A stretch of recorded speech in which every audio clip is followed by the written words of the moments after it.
아멘. 예수님의 많은 비유 중에서 해석하기 어려운 많은 비유 중에 하나, 그것이 오늘 함께 읽으신 이 불의한 청지기에 관한 비유입니다. 한 청지기가 있는데 일을 아주 그릇되게 했습니다.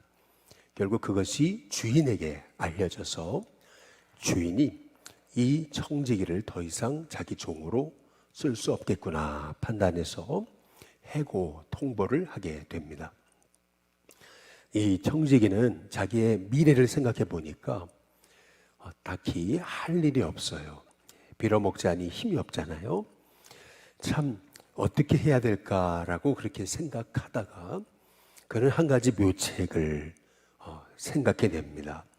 주인에게 빚진 자들 한 사람 한 사람을 불러서 그들에게 100을 만약에 그들이 100을 빚졌다면 50이라 쓰라 그러고 50을 빚졌다면 25라고 쓰게 해서 그들의 빚을 이제 탕감해 주었던 거죠. 그런데 오늘 말씀에 보면은 참 신기하게도 이렇게 일을 그릇되게 했던 이 청지기에 대해서 주인이 그를 이제 칭찬하게 되는 것을 볼 수가 있습니다. 8절에 보면은 이렇게 얘기하죠. 주인이 이 옳지 않은 청지기가 이를 지혜롭게 하였으므로 칭찬하였으니 라고 말씀하십니다. 주인이 이 옳지 않은 이 청지기에 대해서 그가 지혜롭게 일을 처리했으므로 칭찬했다라고 이렇게 말씀하고 있습니다. 그렇다면 이 주인이 여기 불의한 청지기에 대해서 칭찬한 게 뭘까라고 하는 겁니다. 오늘 8절에 나와 있죠. 이 세대의 아들들이 자기 시대에 있어서는 빛의 아들들보다 더 지혜로움이다. 이렇게 말씀하고 계십니다. 다시 말해 이제 이런 거죠. 이 불의한 청지기가 잘한 것, 그것은 자기의 미래를 참 지혜롭게 대비했다. 잘 미래를 준비했다. 라고 하는 그 면에서 주인이 이 불의한 청지기를 칭찬한 겁니다. 이 불의한 청지기의 불의함을 칭찬한 것이 아니고요. 아무리 불의한 청지기라도 자기 앞날에 대해서 철저히 대비하고 준비했던 것에 대해서 그 부분을 칭찬하고 있음을 우리가 주목할 필요가 있습니다. 오늘 말씀에서 우리가 주목해 봐야 되는 것은 뭐냐면은 자기 시대에 있어서는 이 세대의 아들들이 빛의 아들들보다 더 지혜롭다. 이제 이런 말씀입니다. 오히려 세상의 아들들이 빛의 아들들보다 더 지혜롭다. 이게 무슨 말일까라고 하는 겁니다. 세상 사람들이 살아가는 모습을 보면은요, 그렇게 만만하지 않습니다. 우리는 성공한 사람들을 보면은 그냥 그가 그냥 저렇게 자기밖에 몰라서 성공했겠지 이런 식으로 우리는 성공한 사람에 대해서 그냥 쉽게 판단하는 경향이 있는데, 사실은 세상 사람들이 자기 미래를 준비하는 그 열심, 그 모습들을 보면은요, 우리가 굉장히 배울 게 많습니다. 사실은요. 예를 들어보자면 이런 거죠. 저희 중구 용산 지방에 이제 한 회사에 회장으로 계시다가 이제 목회자가 돼서 올해 안수를 받는 분이 계세요. 근데 이분이 제가 중구 용산 지방 이제 선교부 총무가 됐는데 저희 부서에 이제 회계로 임명을 했거든요. 그래서 같이 이제 일을 하게 돼가지고 얼마 전에 만났는데 그분이 그런 얘기를 하시더라고요. 자기는 평생 이제 사업을 하면서 누가 한다고 하는 골프 한번 쳐본 적이 없다고 이제 그런 얘기를 해요. 그리고 자기는 심지어는 술 한 번 안 마시고 담배 한 번 안 폈다. 이제 이 얘기를 하는 거예요. 이제 물론 예수님을 믿고 나서 이제 변화된 다음에 이제 그 얘기죠. 그리고 뿐만 아니라 해외에도 공장이 있는데 해외 출장을 가게 되면은 다른 사람들은 이렇게 여행도 가고 이제 그러는데 자기는 지금껏 여행을 한 번 안 갔다. 이제 이런 얘기를 해요. 이제 그러면서 해외 출장을 가도 자기 공장을 이제 뭐 돌아보거나 뭐 공장을 세우거나 할 때도 딱 그 일만 하지. 그리고 그 숙소에서 잠깐 머물 때 숙소 밖을 나와서 조금 걸을 뿐이지 다른 일은 하지 않는다. 오직 일밖에 모르고 살았다. 이제 이렇게 얘기를 하시더라고요. 그러다가 60이 넘어서 조금 이제 그 사업을 자식에게 넘겨주고 그리고 자기가 조금 이제 좀 누리며 살라 그랬었는데 55세에 하나님 강권적으로 부르셔가지고 감리교 신학대학을 들어가고 신학을 마치고 개척을 해가지고 지금 이제 올해 안수를 받게 됐다고 이제 그런 얘기를 이제 하시는 것을 이제 들었어요. 이제 제가 그 얘기를 들으면서 그런 생각이 들더라고요. 야, 세상도 성공하려면은 저렇게 정말 하나밖에 일밖에 몰라야 되는 거구나. 저렇게 그냥 살아야 되는 거구나. 라고 하는 그렇게 세상은 살고 있구나. 라고 하는 것을 생각해 보게 되었던 거거든요. 마찬가지로 오늘 여기 옳지 않은 이 청지기의 경우가 이제 그런 거죠. 자기 미래를 참 지혜롭게 대비했던 거예요. 자기 재물 아니거든요. 주인의 재물이에요. 그 주인의 재물을 가지고 이 불의한 청지기가 자기 미래를 철저하게 지혜롭게 잘 대비했다. 우리 예수님이 말씀하고 이제 계시는 거죠. 그러면서 9절에 보면 이렇게 얘기합니다. 내가 너에게 말하노니 불의의 재물로 친구를 사귀라. 이렇게 말씀하십니다. 그리하면 그 재물이 없어질 때가 있을 텐데 그들이 너희를 영주할 처소로 영접하게 될 것이다. 이렇게 말씀하고 계십니다. 참 난해한 부분이죠. 불의의 재물로 친구를 사귀라. 이 말이 무슨 말일까? 이 불의한 재물이라고 하는 것은 결국에는 이 불의한 청지기가 사용했던 그 재물을 이제 말하고 있는 거죠. 이 재물은 이 불의한 청지기에 있어서 자기 거 아닙니다. 자기 거 아닌데 그거를 참 지혜롭게 자기 미래를 대비하는 데 사용하잖아요. 마찬가지입니다. 하나님이 우리의 허락하신 물질, 이거 내 거 아닙니다. 결국에는 이 물질이 없어지는 날이 오는 거죠. 내가 이 물질을 가지고 이 하늘나라 가져갈 수가 없잖아요. 내 거 아닙니다. 하나님이 잠시 우리에게 맡겨주신 거죠. 이 하나님이 잠시 맡겨주신 물질을 가지고 하나님은요, 우리에게 친구를 사귀라고 말씀하십니다. 이 친구를 사귀라고 하는 말씀은 뭘 의미하는 거냐면 하나님이 우리에게 맡겨주신 재물을 가지고 생명 살리는 일을 해라 라고 하시는 그러한 말씀인 거죠. 하나님이 맡겨주신 재물, 이거 우리 거 아닌데 우리 거 아닌 걸 가지고서 생명 살리는 일을 해라. 그러면 주님의 나라에 우리가 영접받았을 때 칭찬받는 그러한 인생이 됨을 우리에게 말씀하고 계시는 것입니다.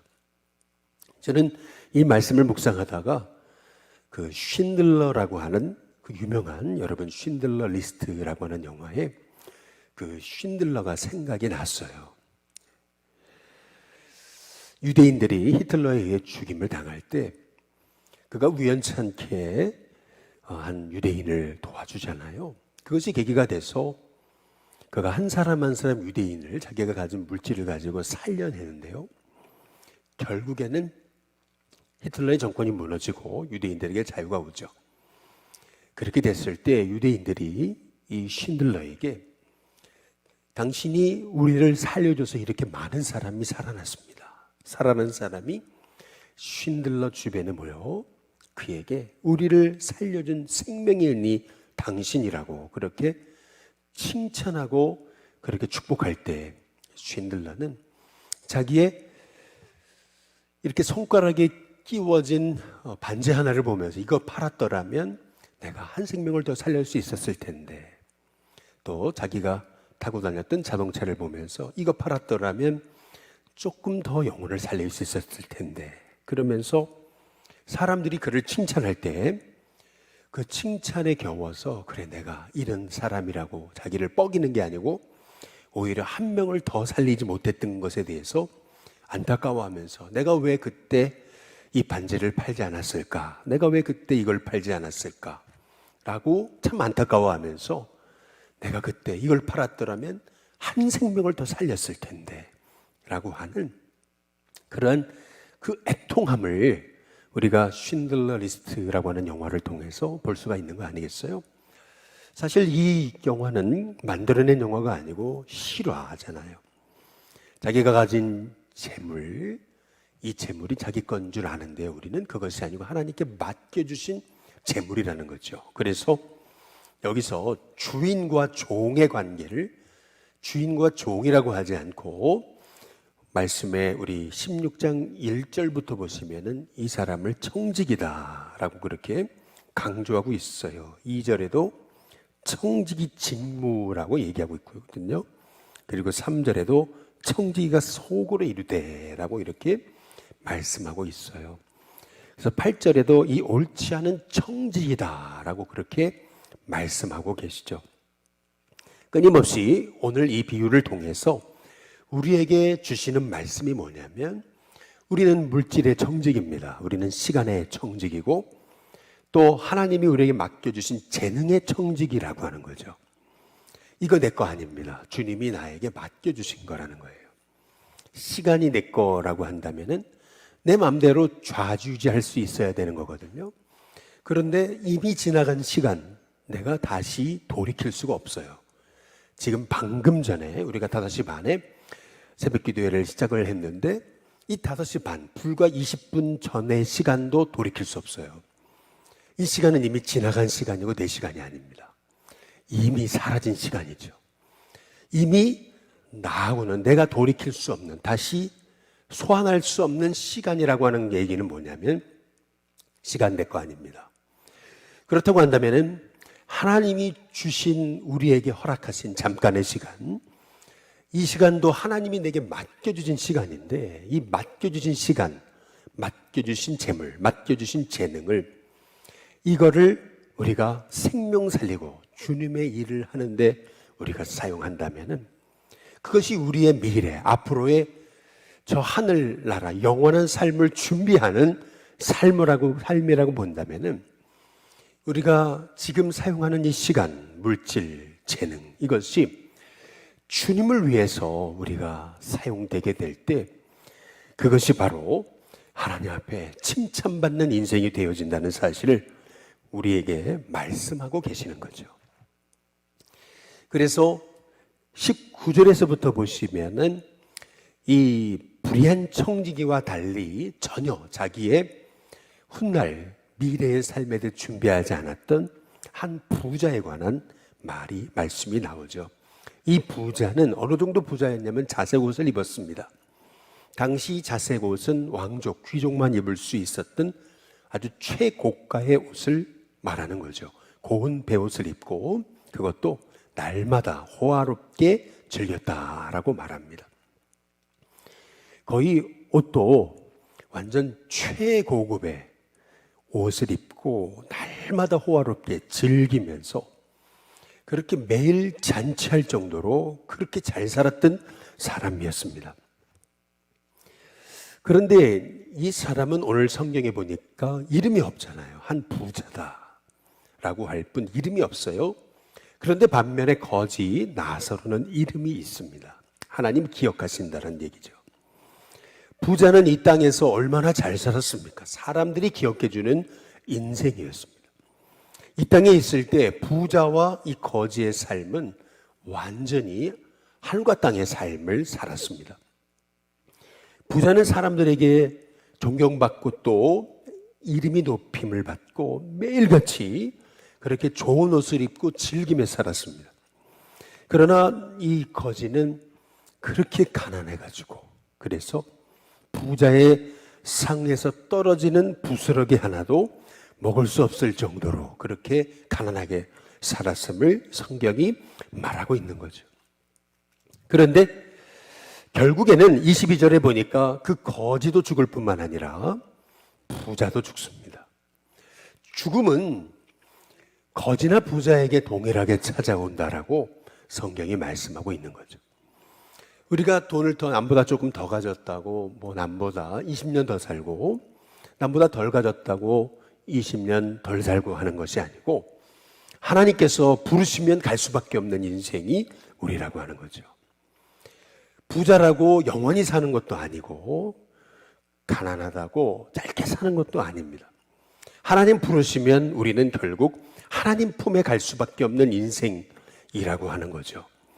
그런데 죽고 나니까 완전 인생이 역전이 되는 거예요. 부자는 음부에서 고통 중에 괴로워합니다.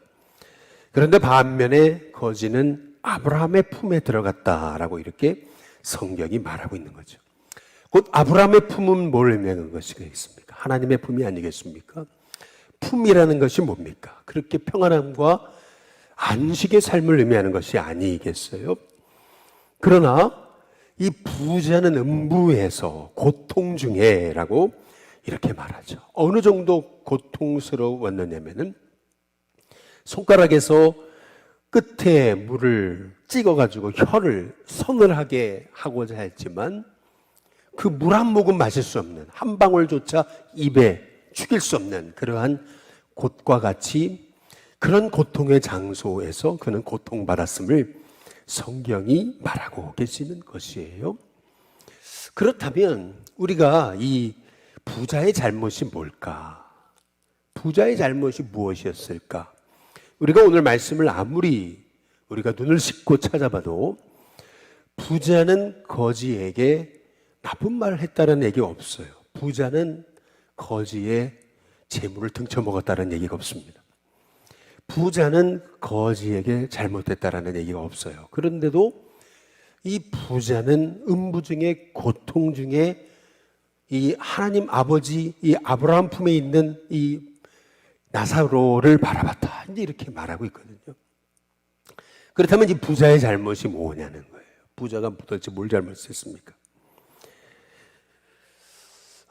윌리엄 바클레이는 이런 얘기를 했습니다. 이 부자의 죄란 아무것도 하지 않은 죄라고 말합니다. 거지가 그렇게 고통 중에 그렇게 부스러기라도 먹고자 그렇게 힘들어하고 그렇게 아파했는데도 이 부자는 이 거지에 대한 긍휼의 여김이 없었어요. 아무 일도 하지 않았어요. 결국에는 이 부자의 잘못, 그것은 하나님이 그에게 재물을 맡겨주셨을 때 그는 아무 일도 안 했습니다. 아무 일도 하지 않은 거. 이 옳지 않은 청지기는 불의했어도 그는 자기의 주인이 자기에게 맡겨주신 재물을 가지고 미래를 잘 준비했거든요. 그러나 부자는 아무 일도 하지 않았습니다. 아무 일도 하지 않은 거, 그것이 가장 큰 죄라는 것을 성경이 말하고 있다라고 하는 거죠. 저와 여러분은 어떻습니까? 하나님이 저와 여러분에게 주신 허락하신 시간, 이 시간 동안 정말 주님을 위해 사십니까? 이 불의한 청지기처럼. 그래도 불의한 청지기는 미래를 대비하는 지혜라도 있었는데, 그래서 그 물질, 내 건 아니지만 이 주인이 허락하신 물질을 가지고 친구를 사귀었잖아요. 그런데 여러분이 하나님께서 여러분에게 맡겨주신 시간을 가지고 여러분 뭘 하십니까? 이 시간, 지나가면 다시 오지 않는 이 시간, 정말 주님을 위해 살고 계십니까? 주님을 위해 여러분의 시간을 드리고 계십니까? 나중에 주님 앞에 섰을 때 이 부자처럼 아무것도 한 일이 없어가지고 그냥 부자, 아무 이름도 기억받지 못하는 인생으로 살고 계시지는 않으시냐는 거죠. 우리에게 맡겨진 시간, 우리에게 맡겨진 재물 영원하지 않습니다. 재능도 그렇습니다. 정말 주님을 위해서 쓴 것만이 그것만이 남는 거라는 거죠. 바라기는 저와 여러분의 인생 속에서 우리에게 맡겨주신 재물, 이거 영원하지 않습니다. 이 물질을 가지고 친구를 사귀는, 생명을 살리는, 하나님이 기뻐하시는 일을 하는, 또 하나님이 내게 맡겨주신 이 시간 영원하지 않습니다. 나만을 위해 쓰고 결국 아무 일도 하지 않는, 주님을 위해서 복된 일 아무 일도 하지 않는 그러한 어리석은 이 부자와 같은 인생을 살아가는 것이 아니고 저와 여러분이 하나님 맡겨주신 이 시간, 하나님이 내게 오늘 허락한 시간에서 정말 주님을 위해 살고 생명을 일으키고 친구를 사귀는, 생명을 살려내는 일에 쓰임받고 사용하는 저와 여러분이 다 될 수 있게 되기를 주님의 이름으로 축복합니다. 오늘 시간 찬송가 264장